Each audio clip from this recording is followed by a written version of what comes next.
Trump's hush money trial verdict could come this week. Here's what each outcome could mean for the election.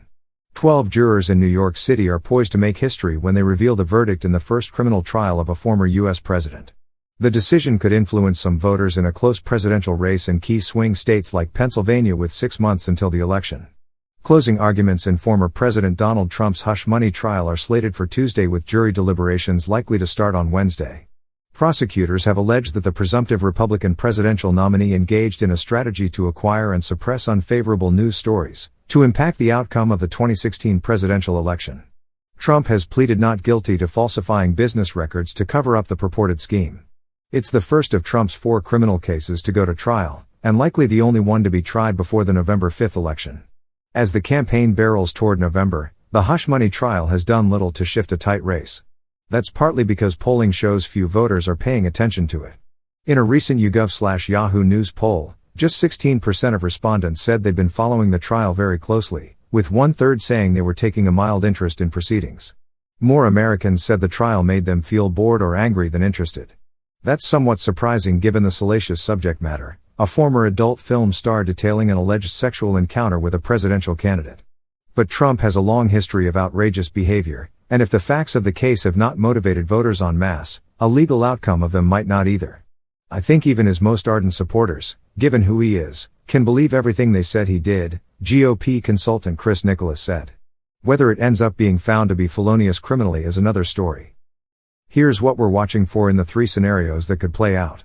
If Donald Trump is found guilty, if the jury finds Trump guilty, he would be eligible for a prison sentence, an unprecedented scenario that the Secret Service is already taking preemptive steps to prepare for.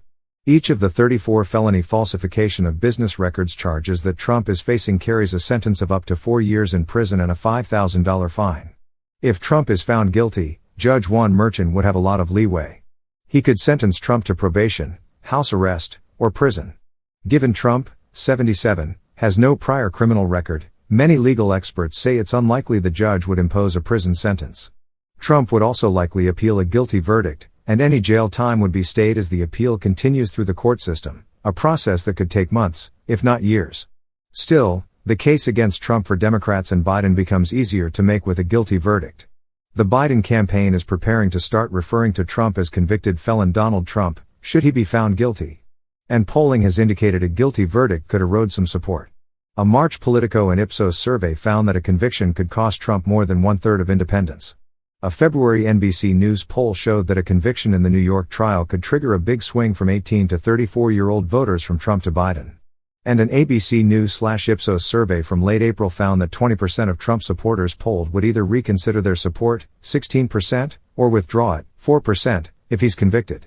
There's little sign that avid supporters have abandoned Trump over his legal troubles in states like Pennsylvania, but even smaller shifts could matter in a tight race. Trump, meanwhile, will likely continue to run, and fundraise, off of the trial, no matter the outcome. He's turned the indictments into unifying rallying calls to his supporters. Every time the radical left Democrats, Marxists, communists, and fascists indict me, I consider it a great badge of honor, Trump said in his recent rally in Wildwood. I am being indicted for you, and never forget our enemies want to take my freedom because I will never let them take away your freedom. They want to silence me because I will never let them silence you. If Donald Trump is acquitted, as he did in Wildwood, Trump, for months, has categorized the case against him as a politically motivated prosecution. An acquittal would represent validation for Trump, his supporters, and his lineup of potential running mates, many of whom have packed the courtroom. While he faces 3 other criminal trials, it's unlikely any of those cases will conclude ahead of the general election, meaning an acquittal frees Trump from the possibility of running as a convicted candidate, or a candidate in jail. That could help him among undecided voters with whom the outcome of the cases carries some weight. Trump leads Biden in national polls in most swing states, but in Pennsylvania his lead is narrow. His challenge has always been how to expand his base beyond a dedicated core. Running on an acquittal helps him make the case to moderates and independent voters. It puts Biden's Democratic surrogates in a more difficult position, having spent months defending the trial against Trump. And while an acquittal wouldn't directly impact the other pending cases in Florida, Georgia, and Washington, it could shape public perception and influence potential juries in those states. If the jury hangs, if the jury cannot reach a verdict, the judge will likely declare a mistrial. The Manhattan District Attorney can then choose to retry the case with a new jury. But the runway to the election is shortening, making a retrial before November unlikely.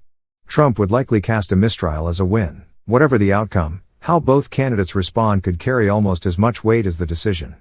Biden has avoided commenting on the legal cases, but his campaign indicated he'll make a statement on the verdict. And Trump will be even more free to speak out with the trial behind him. The wild card, of course, is how does he respond?